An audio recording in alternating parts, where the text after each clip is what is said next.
आप सभी को गौरव का नमस्कार। आज का विषय है, क्या योग से सफलता मिलती है?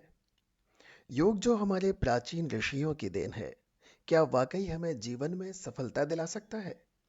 आइए इस सवाल की पड़ताल करते हैं, इसका जवाब ढूंढने की कोशिश करते हैं। सबसे पहले प्रश्न है कि योग है क्या? योग एक प्राचीन भारतीय सिस्टम, व्यवस्था या पद्धति है जो शारीरिक, मानसिक और आध्यात्मिक अनुशासन का समावेश करती है। यह सिर्फ शारीरिक व्यायाम ही नहीं, बल्कि मानसिक संतुलन और आध्यात्मिक विकास का मार्ग भी है। योग को आजकल हम आसन और ज्यादा से ज्यादा प्राणायाम तक ही केंद्रित मान लेते हैं। पर क्या यह बस यहीं तक है? आइए आगे देखते हैं। तो इसमें आगे समझने से पहले हम योग के प्राचीन दृष्टा यानी महर्षि पतंजलि और उनके अष्टांग योग के बारे में बात करते हैं। आदियोगी के तौर पर भगवान शिव का नाम आता है, परंतु योग को स्थापित करने वाले, इसके दृष्टा, प्रकृति से इसको दर्शन के तौर पर लेने वाले महर्षि पतंजलि थे, जिन्होंने योग सूत्र लिखा और योग का बहुत प्राचीन और महत्वपूर्ण विन्यास हमें दिया। इन्होंने योग को अष्टांग योग के अर्थों में समझाया। अष्टांग योग यानी नाम से ही स्पष्ट है, 8 अंगों वाला योग। ये बेहद महत्वपूर्ण है और पूरे जीवन को योग के अनुसार व्यवस्थित करने की जिम्मेदारी लेता है। तो तो चलिए बहुत छोटे से समय में अष्टांग योग को समझते हैं। शायद इस तरह से आपने इसे इतना संक्षिप्त और स्पष्ट तौर पर पहले ना समझा हो। यम और नियम, ये इनके पहले दो हिस्से हैं। यम यानी हमारे समाज और बाहरी दुनिया के साथ हमारे व्यवहार को नियंत्रित करने वाले, ये 5 होते हैं।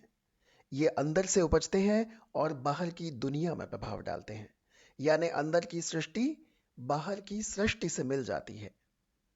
तो अंदर के ये 5 यम इस प्रकार हैं। पहला, अहिंसा, जो बहुत धर्मों, विचारों, पंथों में सबसे महत्वपूर्ण माना जाता है। यह पहला नियम है, यानी नॉन वायलेंस। दूसरा दूसरा सत्य, यानी ट्रुथ या ऑनेस्टी, सत्यता या ईमानदारी। तीसरा अस्तेय, यानी चोरी ना करना। चौथा ब्रह्मचर्य, यानी संयम, इंद्रियों पर संयम रखना।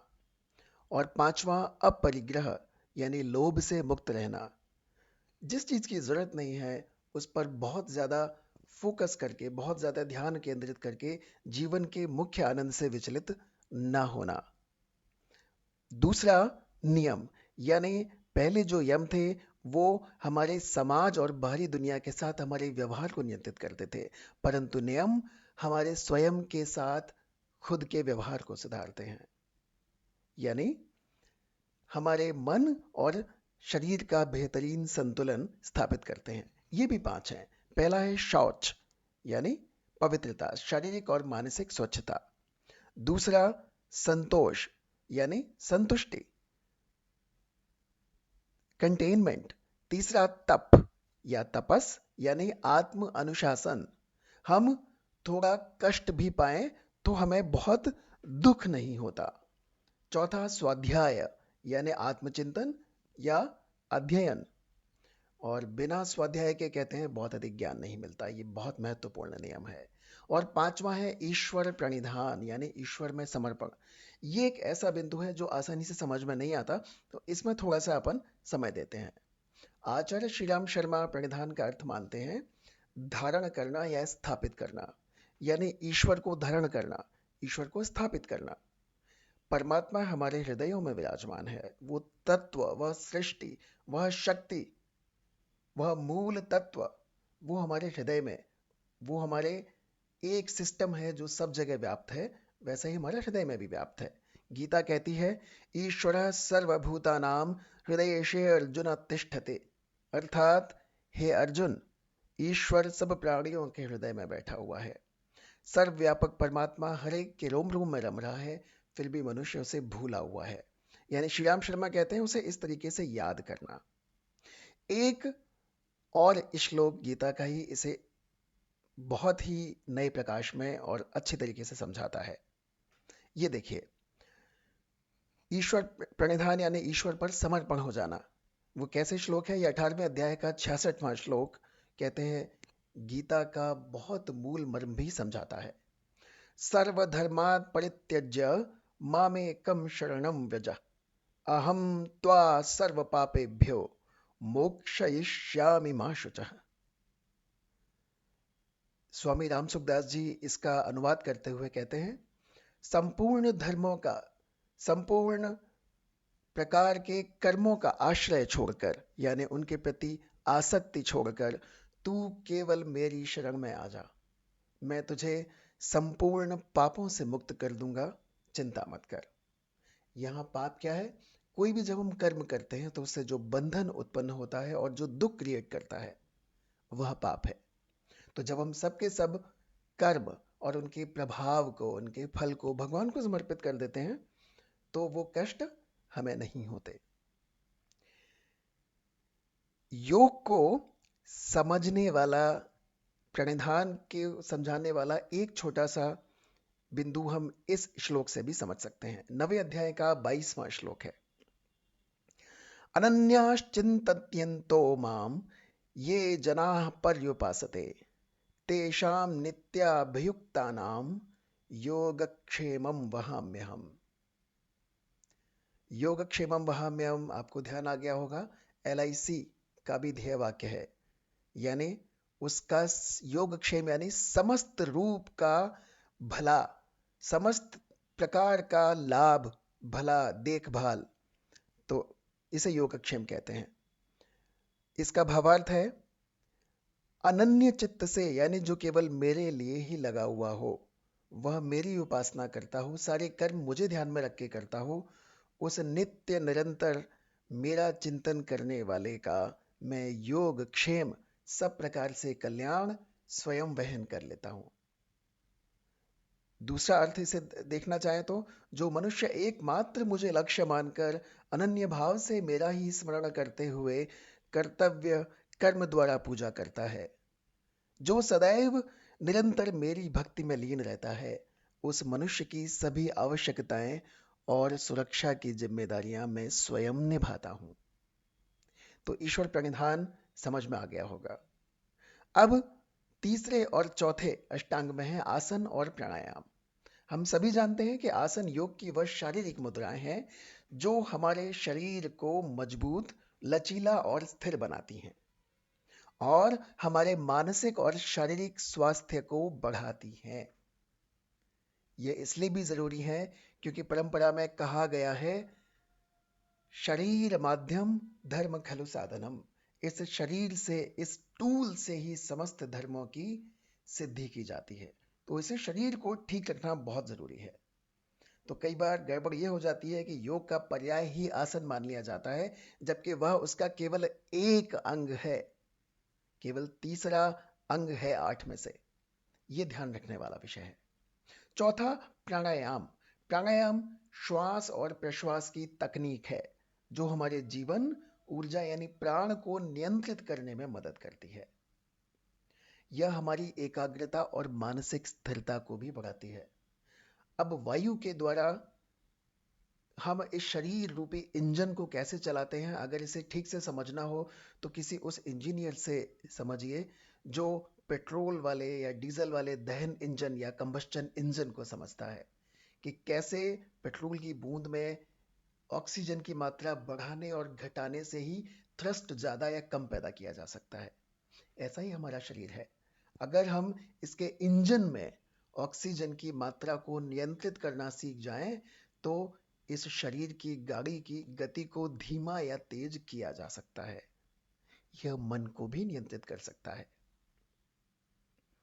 अब प्रत्याहार और धारणा, यह 5वें और 6वें बिंदु। प्रत्याहार का अर्थ है हमारी इंद्रियों को बाहरी वस्तुओं से हटाकर अंदर की ओर मोड़ना। यानी आंखें बाहर देखती हैं, त्वचा बाहर का अनुभव करती है, कान बाहर की आवाजें सुनते हैं, ये सारी इंद्रियों को अंतर्मुखी करना, हम अपने मन की ओर देख पाएं, शरीर की ओर, अंदर की ओर अनुभूतियां हम ले पाएं, तो यह हमें आत्मनिरीक्षण में मदद करता है और स्वयं के प्रति ज्यादा जागरूक बनाता है। यह स्टेप हमें अगले के लिए तैयार करता है, जो है धारणा। धारणा का अर्थ है एकाग्रता, यानी हमारे मन को एक ही बिंदु पर स्थिर करने की प्रक्रिया। यह हमें ध्यान यानी मेडिटेशन के लिए तैयार करता है, जो कि हमारा 7वां बिंदु है। तो 7वें और 8वें में हम समझेंगे ध्यान और समाधि। एक स्टेप करके हम समाधि यानी उस चरम स्थिति की ओर बढ़ रहे हैं। तो ध्यान क्या है? ध्यान ध्यान की ही यानी फोकस, मेडिटेशन, कंसंट्रेशन की ही एक निरंतर धारा है, जिसमें हमारा मन एकाग्र और शांत रहता है। यानी धारणा एकाग्रता है, परंतु ध्यान इसका प्रवाह है, स्ट्रीम है, और ये मन को शांत बनाए रखने में, एक कंसिस्टेंट पोजीशन में उसको रखने में सहायता करता है। यह हमें आंतरिक शांति और स्पष्टता देता है और महत्वपूर्ण रूप से हमें स्थिर बनाए रखने में सहायता करता है। आखिरी है समाधि। समाधि योग का अंतिम लक्ष्य है, जिसमें योगी आत्मज्ञान और ईश्वर के साथ एकता का अनुभव करता है। यह पूर्ण शांति और आनंद की स्थिति है। इसलिए जो समाधि की अवस्था में रहते हैं, हमने देखा होगा ऐसे लोगों के चेहरे बदल जाते हैं, वो जो बोलते हैं वो सच हो जाता है। तो इस प्रकार इन अष्टांग योग से जीवन की पूर्णता को और वास्तविक सुख को उसके पूरे मध्यम वेग में, पूरे आवेगों के ऊपर और नीचाई के साथ उनको अनुभव करते हुए भी मध्यम वेग में लगातार अनुभव किया जा सकता है। तो ये था अष्टांग योग का संक्षिप्त परिचय, पर अष्टांग योग के बारे में इतना आपको स्पष्ट विवेचन आपको नहीं, मुझे उम्मीद है पहले मिला होगा, तो इसे आप बार बार सुन सकते हैं। इसमें विजुअल्स में ज़्यादा काम में नहीं लूँगा, ताकि आप इसे सोते समय इसको अगर कई बार सुनना चाहें तो आराम से सुन सकें। तो इन सभी का मुख्य उद्देश्य हमारे मन और शरीर को स्वस्थ रखना, हमें जीवन के हर पहलू में संतुलन बनाना सिखाना। जैसा कि योग शब्द संस्कृत के मूल युज से लिया गया है, जिसका अर्थ है जोड़ना या एकजुट होना। अब इस योजना, युग, योजकता, ये सारे शब्द युज से ही उत्पन्न है। योग्य, योग्यता, ये भी यानी योग्यता जैसा शब्द भी युज से ही उत्पन्न है। योग योग्यता देता है और योग्यता यानी सफलता। भगवत गीता में 2 अध्याय के 50वें श्लोक में कहा गया, योगः कर्मसु कौशलम, yoga is skill and action. आपके कर्म में कुशलता लाना भी योग है। कर्म में कुशलता योग लेकर आता है, या योग कर्म में कुशलता का समावेश है। तो इस तरीके से अगर आप देखें तो योग आपको कर्म में कुशलता, योग्यता देता है, तो आपको जीवन में सफल बनाता ही है। और इसकी खास बात यह है कि ना ये केवल आपको सफल बनाता है, बल्कि सफलता के सारे पैमानों पर आपको सिद्ध करता है। यानी आपको प्रसन्न रहना सिखाता है, आपको स्वस्थ रहना सिखाता है, आपको कंटेन रहना सिखाता है। एक फिल्म देखकर आप उसके प्रभाव में बह जाएं और एकदम से सारी आपकी प्रायोरिटीज बदल जाएं कि अब मुझे धनी बनना है, बुरा काम करके भी, योग उस पर नियंत्रण लगा लेता है। आप आलस्य में रह के काम नहीं कर पाते, योग आपको प्रेरित करता है कि आपको फल ईश्वर को देना है और कर्म में कुशलता प्राप्त करनी है। तो ये सहज ही आपको योग्यता की ओर धकेलता है, योग्यता की ओर प्रेरित करता है, सफलता की ओर प्रेरित करता है। महर्षि पतंजलि, जिन्हें योग सूत्र के लेखक के तौर पर जाना जाता है, उन्होंने कहा था कि योग के माध्यम से हम अपने मानसिक और शारीरिक अशुद्धियों को दूर कर सकते हैं। उनके अनुसार योग का अभ्यास हमें जीवन के हर क्षेत्र में सफलता की ओर ले जाता है।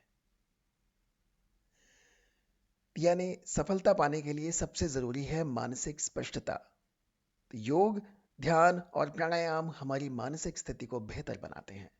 ये हमें तनाव मुक्त करने में मदद करते हैं, जिससे हमारी एकाग्रता और ध्यान केंद्रित करने की क्षमता बढ़ती जाती है।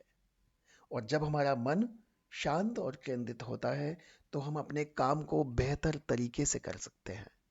इसलिए हमारी उत्पादकता और रचनात्मकता बढ़ती है, जो किसी भी क्षेत्र में सफलता पाने के लिए आवश्यक है। स्वामी विवेकानंद ने भी योग और ध्यान के महत्व को समझाते हुए कहा था कि ध्यान हमारे विचारों को नियंत्रित करता है और हमें मानसिक स्पष्टता देता है। यह मानसिक स्पष्टता हमें अपने लक्ष्यों को हासिल करने में मदद करती है। और संयम जो योग देता है, उसके बिना सफलता असंभव है। इसी के साथ शारीरिक स्वास्थ्य भी सफलता में महत्वपूर्ण भूमिका निभाता है। योग के विभिन्न आसन हमारे शरीर को मजबूत और लचीला बनाते हैं। इससे हमारी ऊर्जा और स्टैमिना बढ़ते हैं, जिससे हम अपने काम को बेहतर तरीके से और लंबे समय तक कर सकते हैं। स्वस्थ शरीर और मजबूत मानसिक स्थिति मिलकर जब ये दोनों एक साथ मिल जाते हैं तो हमें एक सकारात्मक दृष्टिकोण देते हैं, जो किसी भी चुनौती का सामना करने के लिए आवश्यक है। BKS आयंगर, जो कि एक प्रसिद्ध योग गुरु थे, पूरे पश्चिम में जो भी योग का आंदोलन आज चल रहा है, योग को लोग जानते हैं, पूरी दुनिया योग कर रही है, इसमें एक स्पार्क देने वाले व्यक्ति का नाम था BKS आयंगर। ये यही अष्टांग योग के प्रसिद्ध शिक्षक थे। इन्होंने अपने जीवन में योग के माध्यम से न जाने केवल कितनी शारीरिक समस्याओं को दूर किया, बल्कि योग की शिक्षा के माध्यम से लाखों करोड़ों लोगों को भी प्रेरित किया है। उन्होंने कहा कि योग हमें न केवल शारीरिक तौर से बल्कि मानसिक तौर से भी दोनों रूपों से स्वस्थ बनाता है। अब योग का एक पहलू और भी है, चौथा, शारीरिक, मानसिक और सफलता। इसके बाद में स्पिरिचुअल ग्रोथ भी योग से मिलती है। योग का यह बहुत महत्वपूर्ण पहलू है। योग हमें आत्मज्ञान और आत्म स्वीकृति की ओर ले जाता है। हम में से अधिकांश लोग आत्म अनास्था से पीड़ित हैं, खुद के प्रति विश्वास नहीं है। हम ठीक करने के लिए प्रवृत्त नहीं हो पाते और उसकी गिल्ट हमारे मन में कहीं ना कहीं बहुत गहरे में छुपी होती है। हार जाते हैं और स्थिति को स्वीकार कर लेते हैं। पर योग इस स्थिति को बदल देता है और हमें आत्म स्वीकृति की ओर ले जाता है। जब हम अपने भीतर की शांति और संतुलन को प्राप्त कर लेते हैं तो हम बाहरी दुनिया की चुनौतियों का सामना करने में सक्षम हो जाते हैं। तो मित्रों, योग से हमें शारीरिक, मानसिक और आध्यात्मिक सभी प्रकार की सफलता मिल सकती है। यह हमें एक संतुलित और सकारात्मक जीवन जीने की प्रेरणा देता है। अगर आपने अभी तक योग शुरू नहीं किया है तो अगली सुबह से ही आप इसे अपनी दिनचर्या में शामिल कर लें। दिन में नहीं तो दिन के किसी भी वक्त, और अपने जीवन में बदलाव देखें, कंसिस्टेंट रहें और बड़ा बदलाव देखें। ध्यान रखें, आध्यात्मिक विकास हमें हमारे जीवन के उद्देश्य को समझने में मदद करता है, जिससे हम अपनी सफलता की दिशा को स्पष्ट रूप से देख सकते हैं और सही निर्णय ले सकते हैं। रमणा महर्षि ने भी आत्म अन्वेषण यानी खुद की ओर, अपने मन की ओर, मन की गहराइयों की ओर देखकर और आत्म साक्षात्कार और खुद को पहचान कर इस तरीके से योग के महत्व को बताया कि योग यह कुछ कर सकता है। योग उनके अनुसार हमारे भीतर की शांति और दिव्यता की ओर ले जाता है, जिससे हम अपने जीवन के सच्चे उद्देश्य को समझ सकते हैं। नटशेल में भगवत गीता में 6वें अध्याय के 6वें श्लोक में जो कहा गया है, मन को नियंत्रित करना ही योग है और ये जो 8 मार्ग हमने बताए हैं, जिसमें शरीर को भी मजबूत करना है, ये सब अंत में जाकर आपके मन को नियंत्रित करते हैं। तो मेरे दोस्तों, मन को हारे जीत है, मन के जीते जीत। आप मन से हार जाते हैं तो हार जाते हैं, और मन से जीत जाते हैं तो जीत जाते हैं। योग की इस धारा में आपका स्वागत है। आशा है आज का यह काम आपको पसंद आया होगा और उससे भी महत्वपूर्ण आपके लिए उपयोगी रहेगा। शुभकामनाओं सहित नमस्कार, आभार।